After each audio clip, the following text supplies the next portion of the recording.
Sex drive यानी कि sex का समय कितना लंबा हो, ये सवाल बहुत से लोगों के लिए अब तक एक पहेली बना हुआ है, जिसका जवाब कुछ फिल्मों के डायलॉग्स, दोस्तों की ऊल जरूर बातें और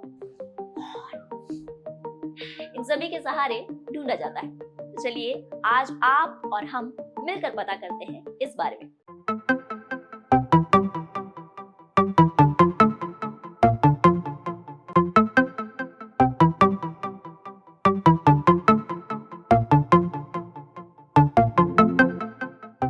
मेल सेक्स ड्राइव छोटा होने के दो मेजर कारण हो सकते हैं, जिनमें सबसे पहला है इरेक्टाइल डिस्फंक्शन, जिसके बारे में हम एपिसोड 3 में बात कर चुके हैं। अगर आपने वीडियो नहीं देखा है तो लिंक डिस्क्रिप्शन बॉक्स में है। और दूसरा है प्रीमैच्योर इजैकुलेशन, जिसे शीघ्र पतन भी कहा जाता है, जिसके बारे में आज हम बात करेंगे। प्रीमैच्योर इजैकुलेशन को समझने के लिए मेल ऑर्गेज्म समझना बहुत जरूरी है। मेल्स में अराउजल के समय दिल की धड़कनें बढ़ जाती है और सांसें तेज हो जाती हैं। खून पीनस में तेजी से बहने लगता है, जिसके बाद इरेक्टाइल टिश्यूज सूज जाते हैं और पीनस इरेक्ट होने लगता है। इसके बाद प्लेटो स्टेज के दौरान टेस्टिकल्स भी बड़े होने लगते हैं और फ्लूइड को छोड़ने लगते हैं, जो कि यूरेथ्रा यानी पेशाब की नली के बेस में भर जाता है। इससे इरेक्शन कई गुना बढ़ जाता है। फीमेल के साथ इंटरकॉर्स के दौरान मेल एक्साइटमेंट के चरम पर पहुंच जाता है, जिसके बाद मसल कंट्रैक्शंस होने लगते हैं, जिससे मेल को ऑर्गेज्म मिलता है। इन कंट्रैक्शंस के साथ बॉडी से सीमन इजैकुलेट होता है। प्रीमैच्योर इजैकुलेशन के दौरान ये सब होता है। फर्क सिर्फ इतना है कि इस दौरान इंटरकॉर्स यानी पेनिट्रेशन का समय घट जाता है। जैसे ही फीमेल पार्टनर अपने आप को तैयार करती है, पता चलता है कि मेल पार्टनर का काम तो पूरा हो गया और वो अनसेटिस्फाइड रह जाती हैं। अब सवाल ये उठता है कि कितने लंबे ड्यूरेशन को सेक्स के लिए नॉर्मल माना जाए, ताकि एक शख्स इस बात को डिसाइड कर सके कि क्या उन्हें पीई यानी प्रीमैच्योर इजैकुलेशन है या नहीं। वक्त के साथ पीई को डिफाइन करने के लिए कई सारी परिभाषाएं दी गई। मेडिकल लिटरेचर में पीई का नाम सबसे पहले 1887 में शामिल किया गया।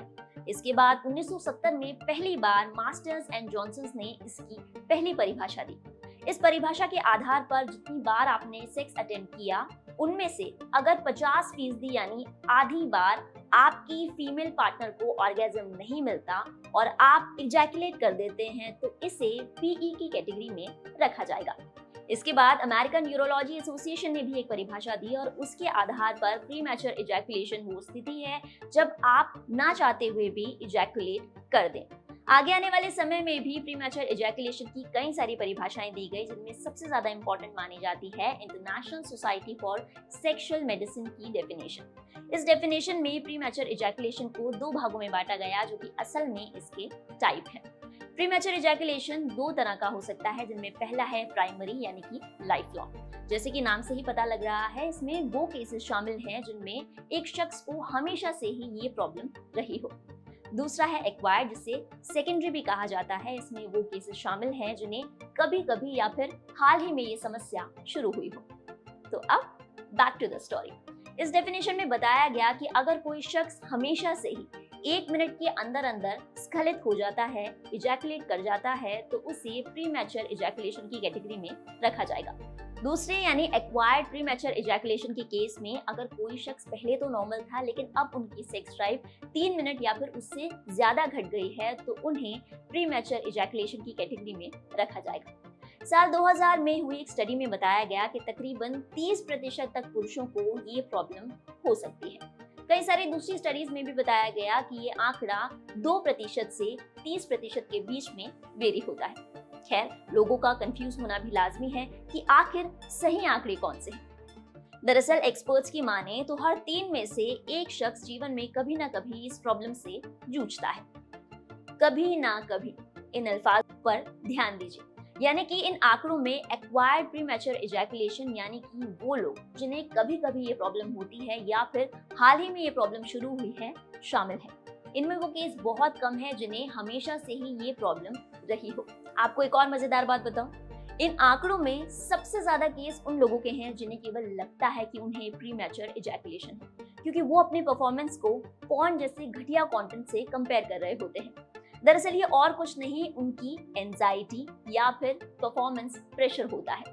असल में केवल 2 से 3% लोगों को ही मेडिकेशन की जरूरत होती है। मुझ पे यकीन नहीं है तो डॉक्टर से पूछ लीजिए। कई बार ऐसे लोगों को किसी प्रकार की कोई दवा की जरूरत नहीं पड़ती, सिंपल काउंसलिंग से उनको एक्चुअल साइंटिफिक बातें बता करके उनका कॉन्फिडेंस बढ़ता है और वो जो भी उनका सेक्स टाइमिंग होता है उसी को वो एंजॉय करने लगता है। कितनी हैरत की बात है, हमें पता होता है कि सारे मौसम एक जैसे नहीं होते, हम भी हर दिन एक जैसे नहीं होते, लेकिन जब सेक्स के बारे में बात आती है तो न जाने क्यों लोगों को ये लगता है कि वो हमेशा अच्छा ही होना चाहिए, बल्कि पहले से थोड़ा ज्यादा अच्छा।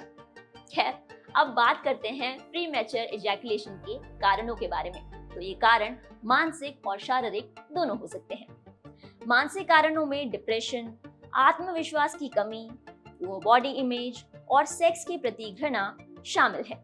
शारीरिक कारणों में पीनिस की सेंसिटिविटी बढ़ जाना, प्रोस्टेट या फिर यूरेथ्रा में इन्फेक्शन, पार्टनर के साथ नजदीकियां फील करवाने वाला hormone oxytocin, happy hormone dopamine या फिर आपको एनर्जी देने वाला हार्मोन सेरोटोनिन के लेवल गिर जाना शामिल है। डायबिटीज और थायराइड के पेशेंट को इस प्रॉब्लम होने की संभावना काफी बढ़ जाती है। इसका एक और कारण इरेक्टाइल डिसफंक्शन भी हो सकता है। कई मेल्स पहले ही इजैकुलेट कर देते हैं इस डर से कि उनका इरेक्शन खत्म ना हो जाए। एक थ्योरी ऐसी भी है जो बताती है कि प्री मैच्योर इजैकुलेशन और कुछ नहीं बल्कि एक आदत है जो आपकी बॉडी ने सीख ली है। हमारी बॉडी अमूमन पैटर्न्स पर काम करती है, तो अगर किसी मेल की बॉडी ने ये चुन लिया है कि वो 3 मिनट या फिर 30 सेकंड पर इजैकुलेट करेगी, तो इस बात की बहुत संभावना है कि आगे भी वो इसी पैटर्न को फॉलो करे। चलिए अब बात करते हैं प्री मैच्योर इजैकुलेशन के ट्रीटमेंट्स के बारे में। कई बार एंजाइटी डिसऑर्डर साथ में होता है तो हम एंजाइटी को ठीक करते हैं तो प्रीमेच्योर इजैकुलेशन भी ठीक हो जाता है। बिहेवियरल थेरेपी की बात करें तो जो सबसे कॉमन, सबसे इफेक्टिव टेक्निक हम कह सकते हैं कि जब भी आपको महसूस हो कि आप अपने चरम पर हैं, आपका इजैकुलेशन होने वाला है, उस समय 20 to 30 सेकेंड्स के लिए आप इंटरकोर्स की प्रोसेस को स्टॉप कर दें और उसके बाद कंटिन्यू करें। दूसरा, फ्लोर, जो पेल्विक फ्लोर होता है उसकी मसल को स्ट्रेंथ देना, और उसका सबसे आसान तरीका है पेशाब करते वक्त कुछ फ्रैक्शन ऑफ सेकंड्स के लिए पेशाब को रोकना और फिर पेशाब करना। ऐसे में कुछ महीनों की प्रैक्टिस के बाद आपकी पेल्विक फ्लोर मसल्स काफी मजबूत हो जाती हैं, उससे भी होल्डिंग बढ़ती है। तीसरी जो सबसे कॉमन टेक्निक है उसमें आप अपने पार्टनर को गाइड कर सकते हैं कि आपका इजैकुलेशन होने वाला है, तो वो अपने फिंगर और थंब से आपके पेनिस पर प्रेशर देती हैं अगले हिस्से पर, जिससे कि आपकी टाइमिंग है वो बढ़ जाती है। मोस्ट ऑफ द केसेस बहुत आसान काउंसलिंग, बहुत ही सामान्य दवाओं से ठीक हो जाते हैं, लेकिन मिथ्स और मिसकंसेप्शन की वजह से जो कुंठा होती है उसकी वजह से बहुत सारे लोग इलाज नहीं लेते, टैबू की वजह से हमारे सामने नहीं आते। तो जरूरत है कि हम अपनी सेक्स की प्रॉब्लम को लेकर के खुल करके बात करें, स्पेशलिस्ट से मिलें। तो अगर आपको या फिर आपके पार्टनर को लगता है कि उन्हें ये प्रॉब्लम है तो तुरंत डॉक्टर से संपर्क करें। हो सकता है कि ये प्रॉब्लम इतनी क्रूशियल भी नहीं हो, केवल काउंसलिंग के माध्यम से ही आपको इसका सलूशन मिल जाए, लेकिन सलूशन के लिए तो आपको डॉक्टर के पास जाना ही होगा। दोस्तों, ये वीडियो सीरीज एक माध्यम है उन चीजों के बारे में बात करने के लिए जिनके बारे में बात करने से लोग अक्सर हिचकिचाते हैं, जिसका सीधा खामियाजा भुगतते हैं वो लोग जिन प्रॉब्लम से जूझ तो रहे होते हैं लेकिन इस बारे में बात नहीं कर सकते। तो इस इनिशिएट में आपको हमारी मदद करनी होगी। इस वीडियो को प्राइवेटली ही सही लेकिन शेयर करें, सेक्स अवेयरनेस को बढ़ाएं, और अगर इस वीडियो में दी हुई इन्फॉर्मेशन आपको पसंद आई तो लाइक का बटन दबाइए और ऐसे ही वीडियोस के लिए हमारे चैनल को सब्सक्राइब करना ना भूलें। मैं हूं प्रीति और अगले हफ्ते आपसे फिर होगी मुलाकात एक नए टॉपिक के साथ। तब तक के लिए अपना ख्याल रखिए।